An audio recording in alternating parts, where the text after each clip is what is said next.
had this nagging person in my ear that would always point out the negative side of things, right? Anytime I would plan something that was kind of bigger than probably what I would normally do, they would tell me how all the things could go wrong, or maybe I just wasn't ready, or maybe I shouldn't go that big, or, just things like that.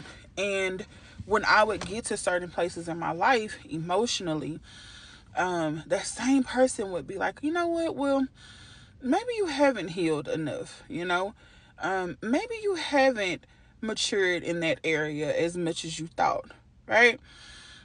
When I would go to just do things and outgrow things, that same person would be like, maybe you still where you used to be. Maybe you thought you was in a different space, but maybe you not.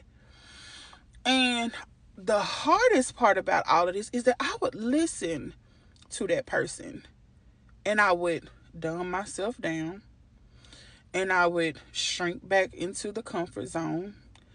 I would tell myself that I wasn't, maybe, maybe they right. Maybe I'm not good enough to do that. Maybe I should probably wait a little while longer. Maybe I should put that off just a little bit more, right? Until I started realizing all the opportunities that was passing me by. Until I started realizing how much I had dumbed myself down by listening to this person. But it wasn't that realization that shifted and changed everything for me. When I realized that person was myself, life changing. When I realized that nobody had the power to stop me but me, and all this time it wasn't the outside people, because the outside people I don't care about.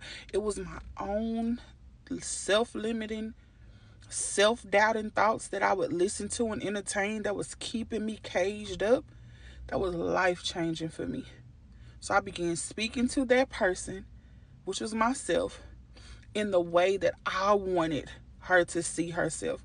I started speaking to myself in the way that promoted growth, that promoted love, that promoted accomplishments, that promoted success. I started speaking to myself in a way like that, and I started doing those uncomfortable things to the point to where now those self-limiting thoughts, they never go away, but the voice is so low that I don't even hardly hear it no more. And when I